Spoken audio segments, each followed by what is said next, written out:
I do not know where he is. I do not know who he is. But I know this. I was blind. Now I see. That is what he told them. A man who had never seen sunlight, never seen his mother's face, never seen anything. One touch from Jesus, he saw. And the people who should have celebrated, they threw him out. But before we get there, we need to go back a few days. Jerusalem is packed. Thousands of pilgrims. It's the Feast of Tabernacles, the most joyful week of the year.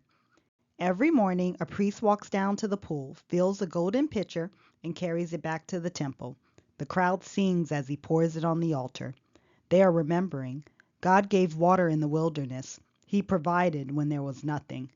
And on the last day, the greatest day, right in the middle of the ceremony, Jesus stands up and shouts, "If anyone is thirsty, let him come to me and drink."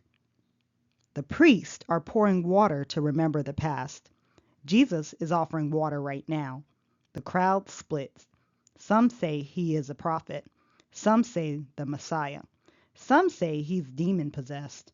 No one walks away neutral. A few days later, early morning, Jesus is teaching in the temple. Footsteps, shouting. They drag a woman into the courtyard and throw her at his feet. Caught in adultery, they say, in the very act. They do not care about her. She is a pawn, a test. Moses says stone her. What do you say? If he says stone her, he violates Roman law. Rome does not let Jews execute people. If he says release her, he contradicts Moses. They think they have him.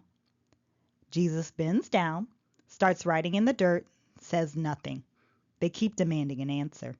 He stands up. He who is without sin among you, let him throw the first stone. Then he bends down and keeps writing.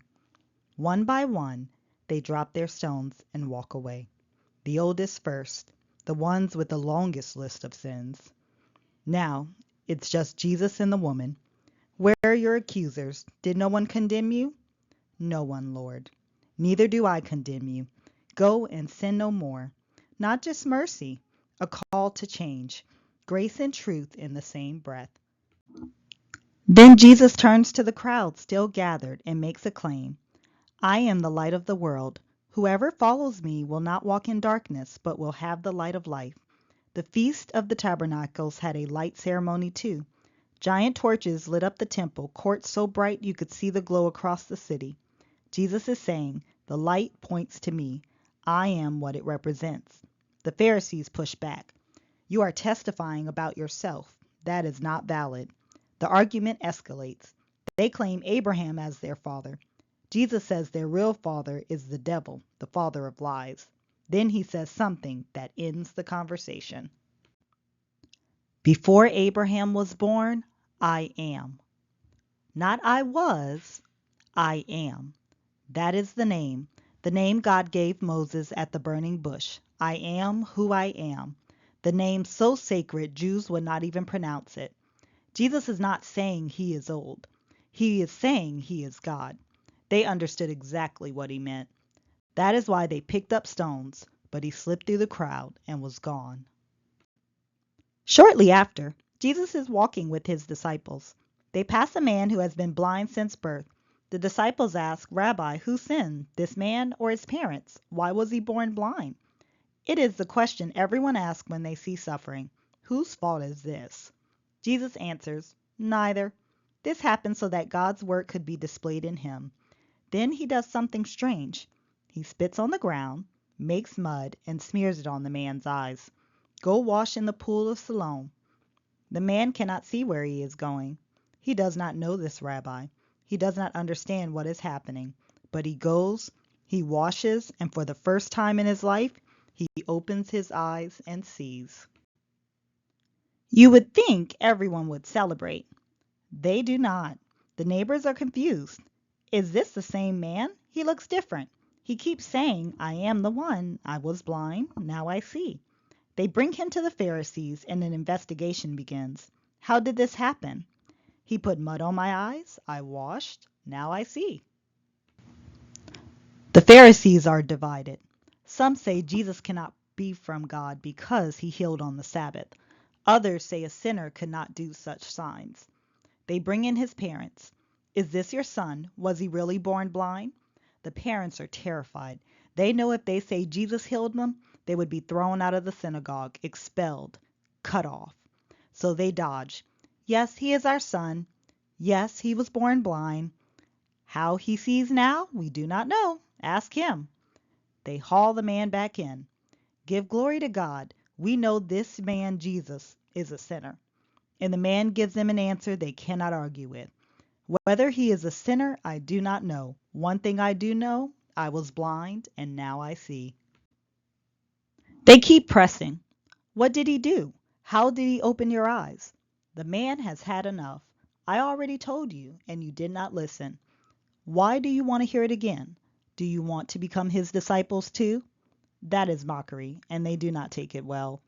They insult him. You were born entirely in sins, and you are teaching us?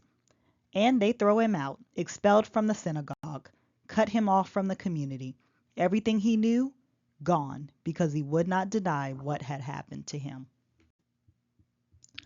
But that's not where this story ends. Jesus heard they threw him out, and Jesus went looking for him. The religious system rejected him. Jesus pursued him. Do you believe in the Son of Man? The man says, Who is he, sir? Tell me so that I may believe. Jesus says, You have seen him. He is the one speaking to you.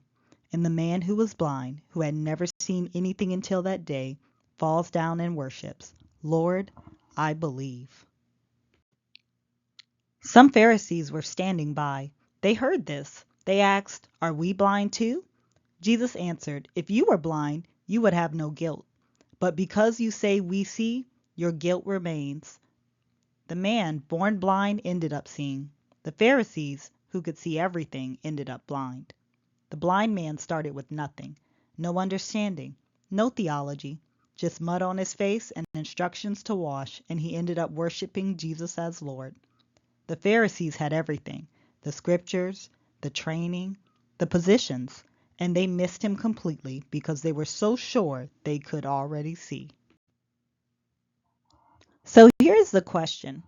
The Pharisees were confident. They were wrong. The blind man was humble. He was found. Which are you? If you want to go deeper into John, I made a study guide that can help. 3 weeks, day by day, verse by verse. Link in the description. And if this helped you see something new, subscribe. We're walking through the whole Gospel of John. And remember, the blind man could see. The question is whether you can. Thanks for watching, and I'll see you in the next video.